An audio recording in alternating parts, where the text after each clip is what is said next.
All right, so last week we went over our discussion, and our discussion was about how the land of Israel was drastically changing. Like, it was really, really changing.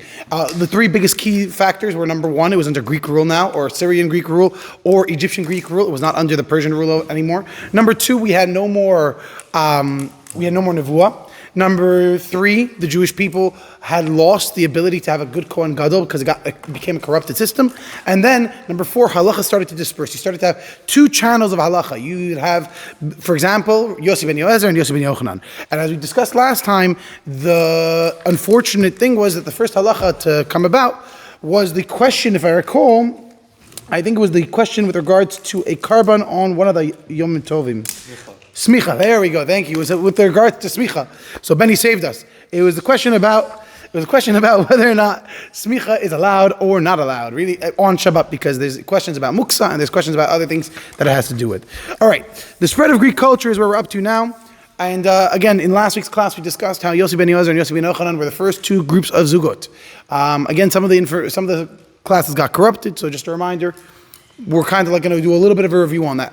But Yossi ben Yoezer and Yossi ben Yochanan are the first two channels of Jewish theology. I don't know if that's the right word. Halacha. Theology means something else. They had the same theology. That means they had the same understanding of what Torah is. The difference is there were sometimes questions in halacha that they argued on.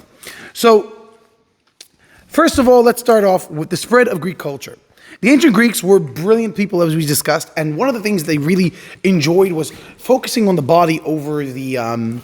It's not even focusing on the body over the mind. The funny thing is, the Greeks absolutely focused on the mind.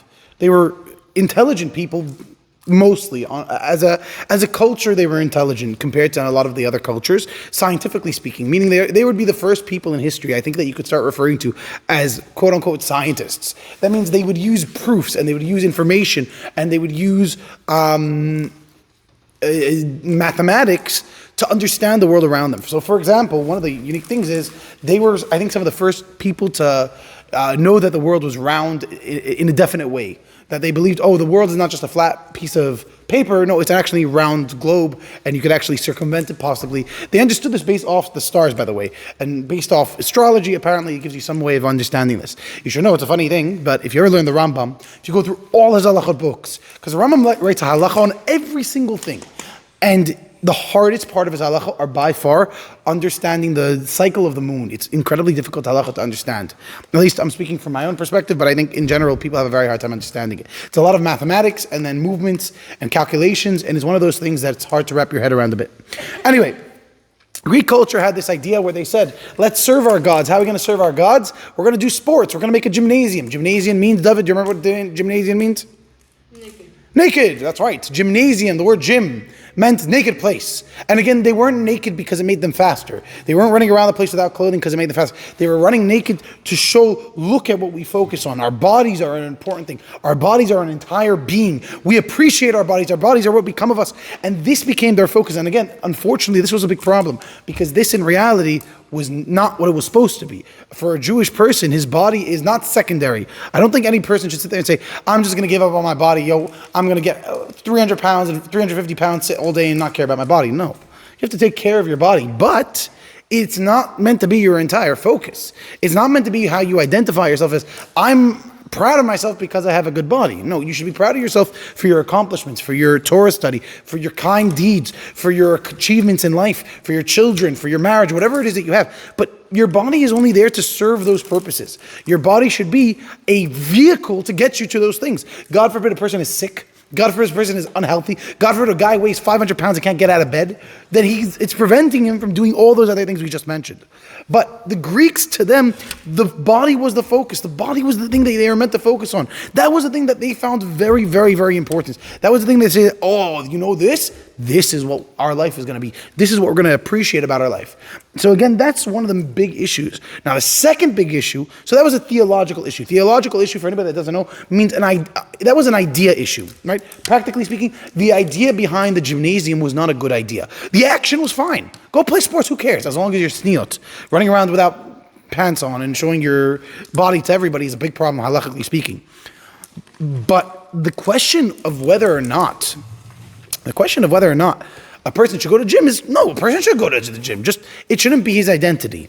The second problem was that the gym was all about their gods. We see this in the words the Olympics, right? The Olympics come from the word Olympian. The Olympian is a mountain in Greece, and it's considered the... You've been there?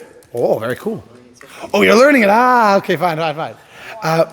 You've been to Greece? You went to Athens. Do you remember where you went? Athens, probably. It's usually... Yeah, around there somewhere. I don't know the geography well, but I think it's around that area.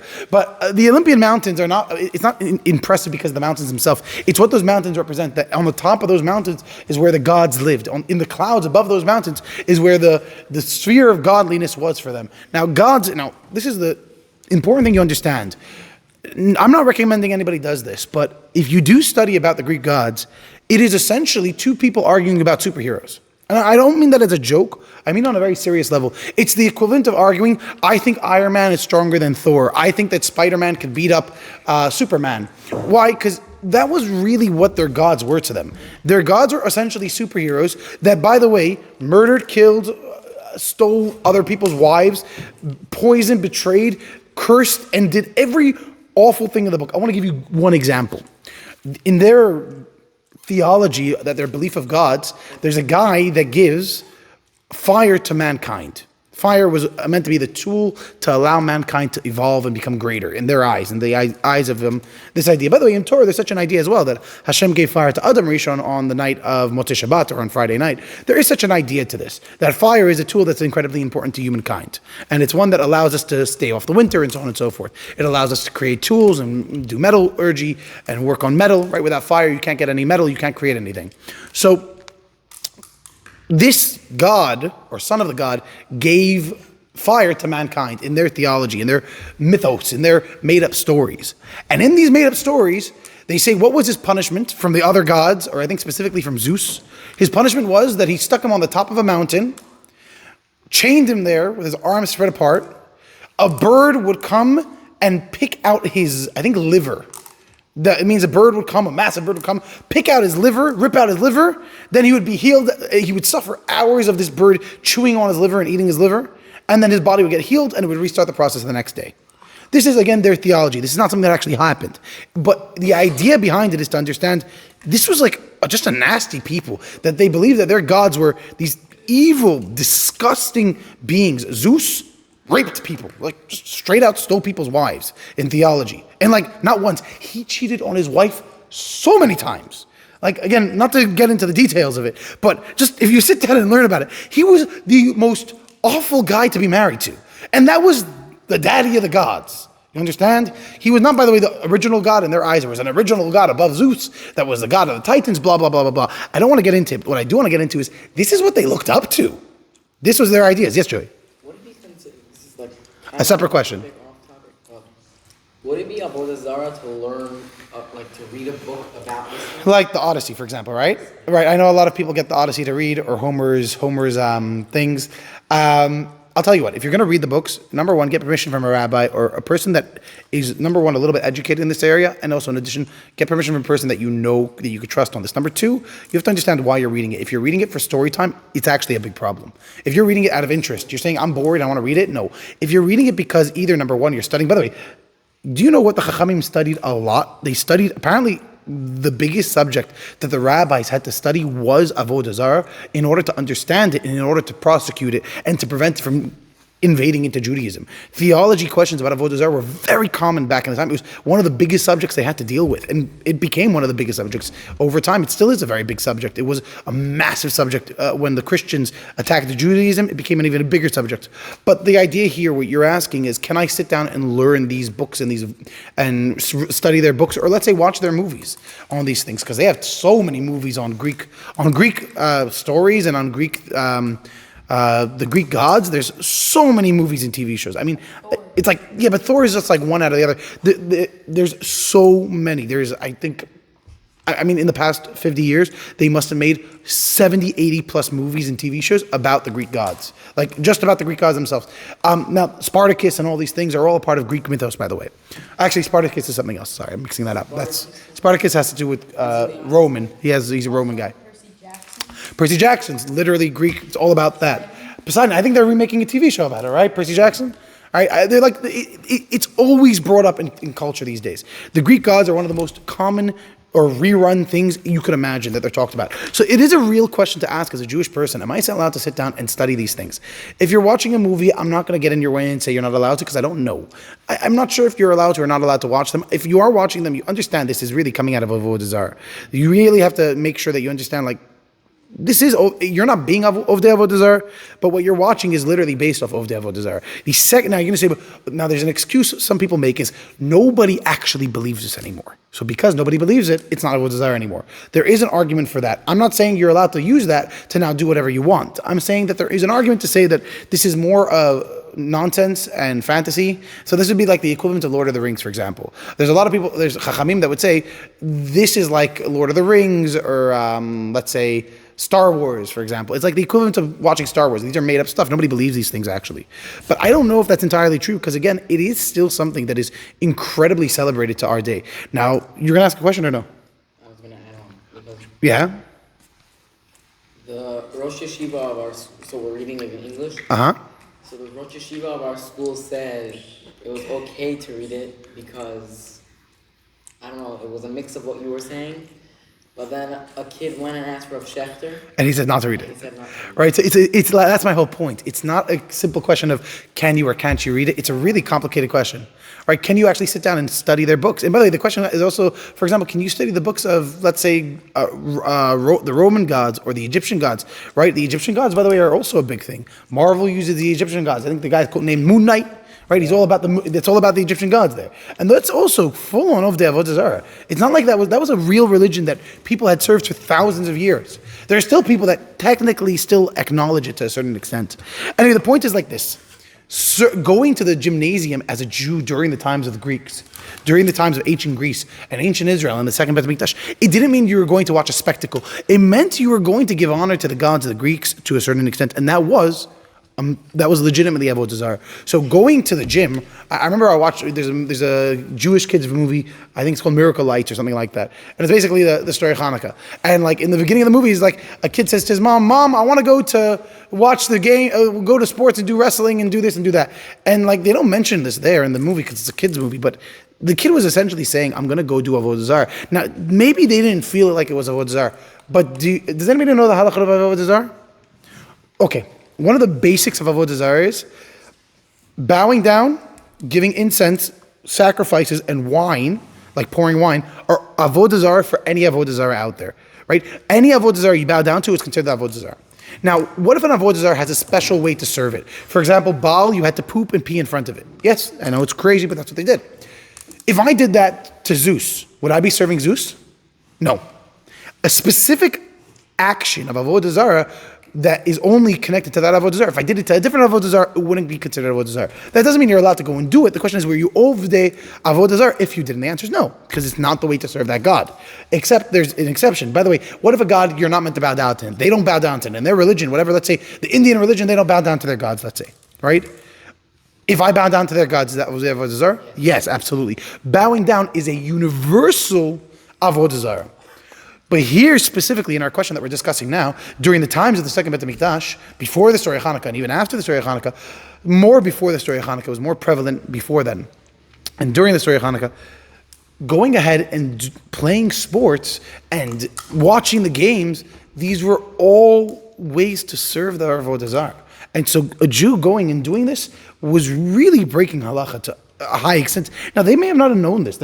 I bet there were Jews during this time that had no clue that they were serving Avodah Zarah when they went and watched the game, or when they heard them say, in the honor of Hades, and in the honor of Poseidon, the sea god, and the honor of this and that and that and that. I bet they didn't even know what those things were, half of them. But they were going because it was a spectacle. It was fascinating. Sports are fun to watch, right? We watch baseball. Now, by the way, there's a great question to ask. Is baseball a problem? Is football a problem? Is it a problem? It's not of the Avodah Zarah. Absolutely not. There's people that came to the Lubavitch Rebbe, and specifically, actually, somebody that came to the Frierdiker Rebbe, the previous Chabad Rebbe, and he said, look how bad America is. You come here, and they waste all their time watching football and baseball. It's such a waste of time. And basketball, the Knicks and the Giants. And he said, it's such a waste of time. How could this be? It's such a bad culture. And he said, better that they spend their time playing sports and following their sports games than, no, than pogromming and killing Jews. Because you have to remember, in Europe, when guys got bored, go kill the Jew. Go steal from the Jew. Go beat the living daylights out of the Jew. The cops are not going to do anything. So go do whatever you want. That's what pogroms. I'm sorry. For fun? Yeah, yeah. Pogroms are a lot of times where you had a whole bunch of rowdy teens that were bored and didn't know what to do. Let's go beat up the Jews. It was a real thing. It was not a joke. Let's go loot a Jewish store, chuck some rocks out the windows. That's what it was. And he said, better that they're focusing and putting all their energy into their sports teams than this. Okay, so maybe it is a waste of time. Maybe you're following, it's the equivalent of watching two chickens chase a ball. But at least it's channeling their energy into something that's positive to a certain extent. Now, by the way, there are other ways, like sports teach a lot of good tools, right? You make friendships over there, you learn teamwork, you learn a lot of stuff, you get exercise. Sports are not a bad thing. That's the whole thing I'm trying to prevent you from misunderstanding from this history class. Sports are not bad. It is that if your whole life and your whole identity is based upon sports, that could become an issue. Maybe spectating Avodah Zarah for Ah, great question. For gymnasiums, you're saying? Yeah. If you go to the Olympics these days, is that a problem? I would probably say no. I don't think so. Even though traditions still continue from thousands of years ago, where they still shoot the arrow, they still have the guy running with the fire. Yeah. So I don't know if spectating is an issue. I wonder if participating is an issue. I wonder if a Jew was the guy to carry that torch. In my Was there in the Israeli Olympics, there was a guy carrying the torch? A Jewish guy carrying the torch? There are Jews that participate in it. There's still Jews that participate in the Olympics every year now. I don't know if it's considered participating in the Olympics of Avodah Zarah, but the actual action of running with the torch or shooting the arrow and burning the thing, that could be a big problem. I'm not an expert in this area, so I don't want to start posketing and saying this is that, but I would say it's for sure a problem to a certain extent. Yeah. history class, I'm not in a regular history class. I'm in Jews and world history, so we do regular history. And then you integrate it into Judaism. So we were doing something about this, and there was a document, and one of the things we had to do, we compared the Olympics back then in the 1800s to the Olympics now. Same sports, same. It's everything. Everything is the same. Oh, so yeah, then essentially, according to that, it could be of the Avodah Zarah. It is, again, that's my whole point. It's a big problem. Sports was a big part of their culture. Now, by large, the conquering nations welcomed the Greeks. Most people that got conquered by them said, yo, I love the Greeks. The Greeks give me culture. They give me this. They give me swag. I got my nice little hair thing, the little leafy thing. Woohoo. Yeah, they liked the Greeks. Most people said, yo, I got my toga. I walk around half naked, whatever. I mean, showing one breast. It was weird stuff. People dressed in a weird way. But people liked it. The Greeks were also they were very heathenistic, which is, I think this was said about the Romans, not the Greeks. But the Romans probably got this from the Greeks, if anything, because a lot of the cultures are intertwined. But they would eat and party so much that they would just throw up. They would make themselves throw up so they could do it again. When they use the bathroom, if you ever look at the Roman bathrooms, they have a massive bathroom. It's just like a hole. It's literally a bathroom hole, and you have a bench all along the hallway, all along the area, and you just have toilet seats in that, but it's all one massive bench, and then you all sit there, you all use the bathroom, and you all chill, talk, and I've heard that you also eat at the same time, that people would be using the bathroom, eating and talking all at the same time. So again, this was like some weird, nasty stuff. But again, it's this idea of everything is just for pleasure. It's not about purpose. It's about just more and more and more. And it's very much what Alexander the Great himself kind of imbued into the nation that he was a part of. Remember, Alexander the Great never gave up on conquest. He always wanted more. He always wanted to take more. And that very much spread out into the rest of his culture. I'm not saying he was the one that started it, but I'm saying that he's kind of a good representation of it to a certain extent, especially by the Gemara, that the Gemara we discussed in last week's class, how the Gemara had a whole story where Alexander basically is confronted by the angel and tries to speak to the angel to let him into heaven, and the angel says, I can't let you into heaven, so he gives him an eyeball, a human skull, and he covers the human skull, or he covers the human eyes, and then the skull starts weighing less. Essentially, the story he was trying to teach us is this idea that humans will always want more if they give in to their temptations. Nothing will. It's the Gemara that says this. But humans will never be satisfied with something, or a person will never be satisfied if they just give in to their temptations. You give in to your temptations constantly, you're never gonna, nothing's gonna be able to stop you from wanting more. It's a very sad reality, but drug addicts are the worst. You see this in the worst way, where a person just gets more and more and needs a higher drug and a higher drug. You ever heard the word gateway drug? I don't know if you ever heard it, but the idea is that you have one drug and that leads into another drug and leads to another one. So yeah, maybe the first drug is not so bad, maybe it doesn't do that much bad stuff, maybe it's not so dangerous, but it can lead to much heavier drugs. And this idea is that eventually people reach this level where they can't satisfy themselves with anything else. They just want more and more and more drugs. And there's no drug that will ever satisfy it. You ever see those guys? These guys, they have these massive needles and they just stick it in themselves and they inject themselves with so much of this, I don't know, there's Trink and fentanyl and different drugs. These drugs, essentially, these people are, unfortunately, they just can't experience what they want to experience, so they'll just inject themselves and kill themselves over just wanting more and more. They will legitimate, and they know they're going to kill themselves. Like, they're aware that they're going to die. There are people, there's so many people, it's very sad. Speaking to Hatzel, I remember recently, he said he basically found a guy, he was called to a case, the guy was found in a car, and unfortunately the guy was, the guy overdosed. It was a sad story. Baruch Hashem, I think he survived, but I don't know. I'm not sure. I think so, but it doesn't. Regardless of the fact, the point I'm trying to make is, it's an incredibly sad thing, and it's a dangerous thing because, and again, it ties into this entire culture. But again, to them, they love these gods. The gods are also like the Roman story. These Greek stories, were very fascinating stories. When your average religion, like when the Syrians and the Babylonians and the Persians and the Greek and the Romans, even the Romans technically to a certain extent, especially the Romans, but the Egyptians, when they got the culture of Greeks, they didn't sit there and complain. They weren't upset about it. They invited it. They enjoyed it. They integrated it into their own religion. Like, oh, look, now we have the Egyptian gods. And there's also, by the way, the Greek gods. And maybe they could go to war with each other and they're made up stories, right? And they're made up religion. And this was a big problem for the younger Jewish generation. For the older Jews, for the ones that already lived their lives, this was, I guess you could just say on a simple level, stupidity. It was dumb. It's like going to a 75-year-old guy and saying like, yo, do you like Spider-Man? I mean, maybe some 70-year-old guys will, but your average older guy is going to be like, what's Spider-Man? Or you go, like, do me a favor. I would love for you to do this as an experiment. Go to one of the old Persian guys in your community or one of the old Ashkenazi guys and be like, so who's your favorite superhero? Spider-Man or Thor? And like, see what he says. But like, again, most older people don't care that much. They don't have a passion for this. But the youth, go to your average kid and ask him who his favorite superhero is. And I bet you'll get a pretty decent answer for majority of the kids, right? Majority of the kids will, thank you, Benny. Majority of the kids will absolutely be like, oh, this is my favorite god, or that's my favorite, not god, I'm sorry, superhero. And again, that's what I want you to like correlate. What we consider like the MCU is by far, or was, I mean, now it's kind of falling off, but it was by far the biggest cultural phenomenon for the past 10 years. Every movie that made big money was a superhero movie, more or less. That was kind of what it was at the time for them.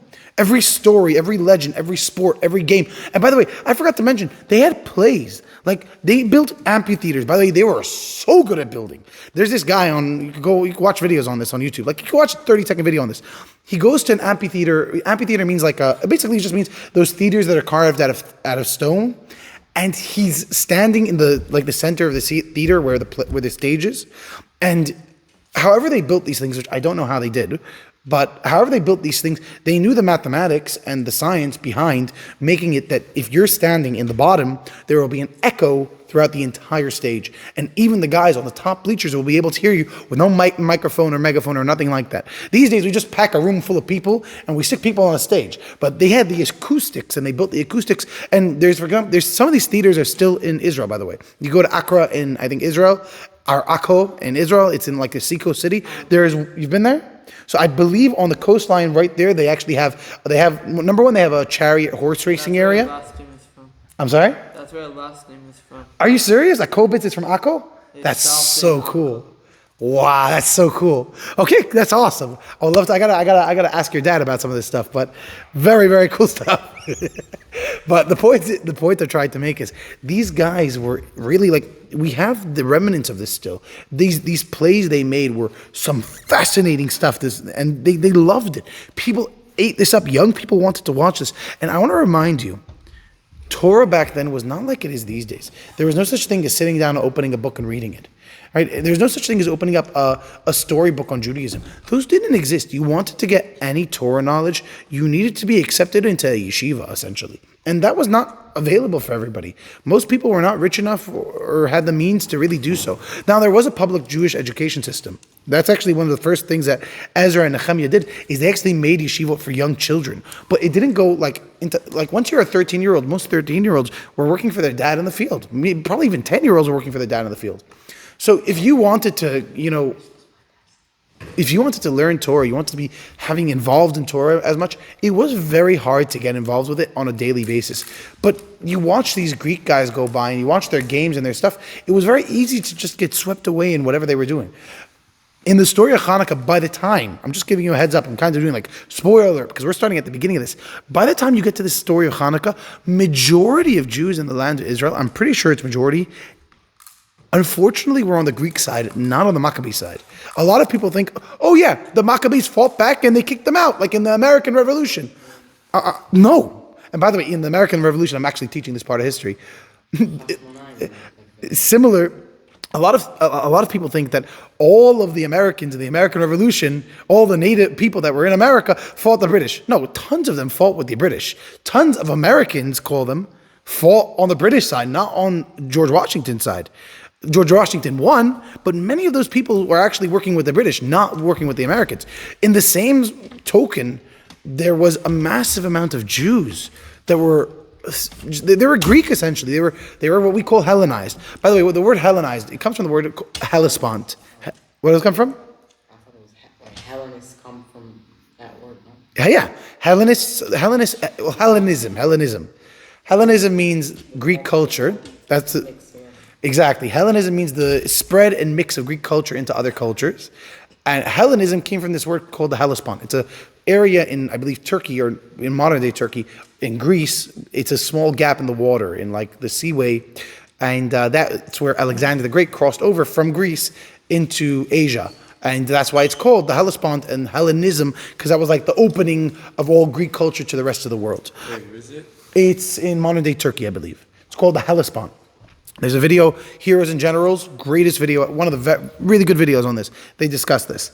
Okay, so again, majority of the young Jewish boys at this point were incredibly entertained by these Greeks. And I don't know how much the Jewish girls, there's a really unique question that in history, it's not mentioned so much. Women in history were very much kind of shoved to the side up until recently, right? You open a lot of history books, it doesn't talk that much about the women.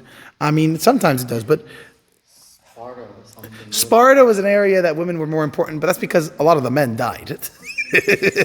I actually discussed that in a different class, but that's true. Sparta was a place where they did have actually the women play a lot bigger of a role. But I'm sorry? Yeah, well, every single male had to be in the military, so as a result of this, the women were a lot more in charge of. To just touch upon that, Sparta was a military society. That meant that they believed in that every single boy had to be strong and had to be fit and had to exercise and practice on a daily basis. It doesn't say, by the way, a lot of people think that their soldiers were like the best soldiers in the world. Most historians these days say it's not really true, but they were pretty organized compared to a lot of other armies. They just weren't such a big place. The other thing is 70% of their society was slaves. Like, people don't realize this, but majority of Sparta was actually slaves. And they even had like secret police to kill any slave or assassinate any slave that was trying to cause an uprising. So they were like really brutalistic people. They were awful people. Sparta was not a good place to take your values from, let's just say.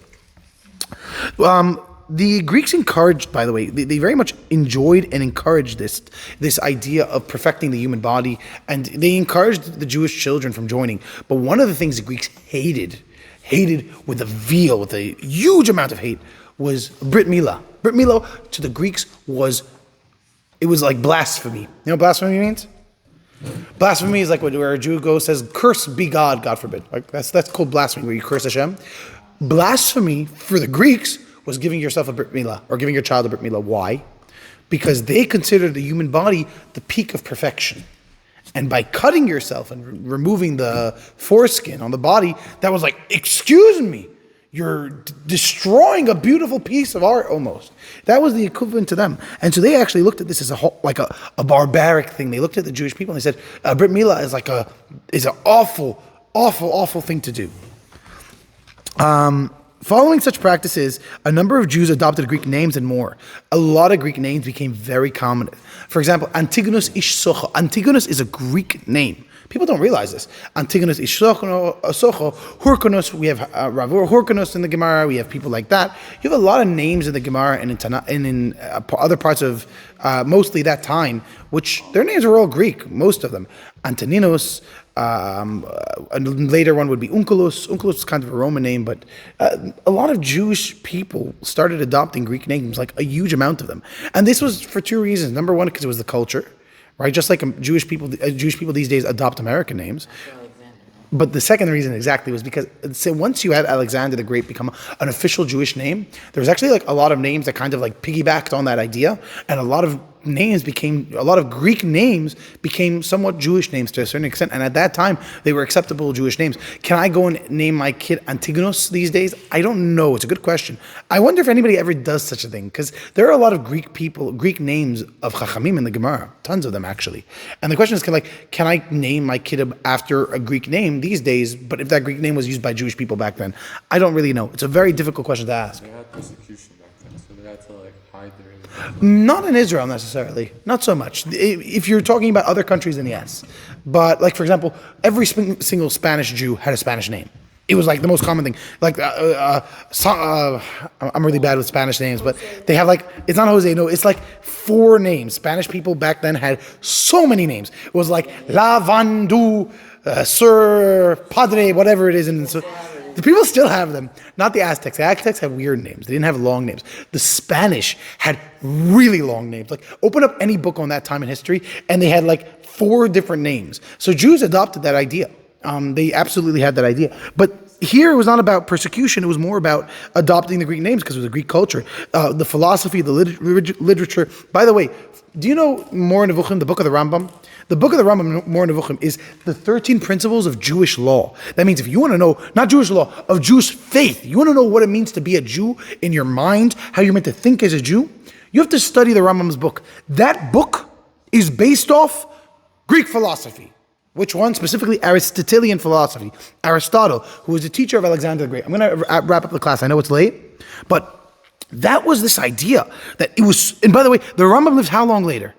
The Rambam lived 1,300, actually later, 1,500 years later. The Rambam lived in the 1100s, 1135 he was born.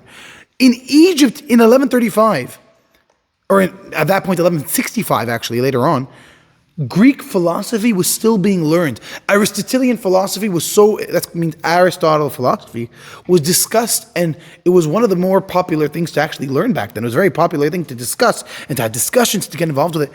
And this became a huge thing amongst Jewish people during the times of the second Beit HaMikdash, at the beginning of it. These Jews, now there were Jews that said we're going to cast off Torah observance, we're going to completely join the Greeks. These guys, now I'm not talking about people that were on the fence a little bit, I'm talking about people that just threw away Judaism. These Jews became known as Misyavnim. Misyavnim means Greek, they were Greekatized, or they were Greek influenced, right? Or Hellenist, and looked with disdain upon religion. They looked at religion as the Jewish religion at least, as a lesser thing, a dumber thing, a worse thing. Jews also moved to Greek centers. Alexandria had over 1 million Jews at one point. They built a shul so big in Alexandria during the times of the second Beit HaMikdash. It was so big, Jews at the end of the shul could not hear the chazan. So how would they know to answer Amen and like Amen Yehi Shmei Rabbah? They would, no, it was so loud they couldn't hear it. Because if they had everybody else, basically what would happen is the people in the front would answer Amen, the people in the middle would answer Amen, the people in the back would answer Amen, and the people all the way in the back would answer Amen. By the time you're done the Amen, it's like 30 seconds later. You understand? So what would they do? They would raise flags. They would have a guy stand in the front with a flag, wave different flags to indicate what to answer.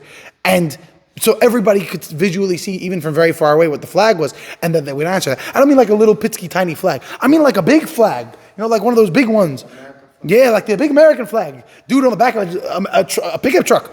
they had that in Alexandria. That's how big of a shul they had. That's how big their Kenisah was, their synagogue was. And by the way, they gave sacrifices in this later on, which became a big issue. We will discuss it. Like 1 minute. I'm sorry, guys. If you guys need to go. Like, no pressure. I just want to finish up this thing. Alexandria was the location of Chonia's temple.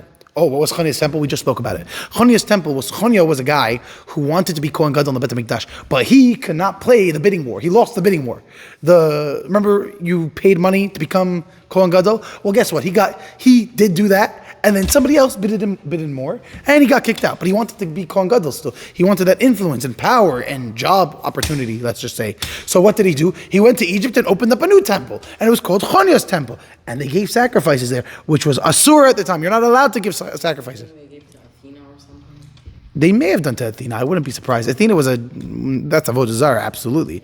I don't think they did. I don't remember it saying anything like that. But this was like up their issues in Torah. This is like breakpoint Avodah Zarah. You're not allowed to give sacrifices outside the Bet HaMikdash. Maybe Bama is a Avodah Zarah.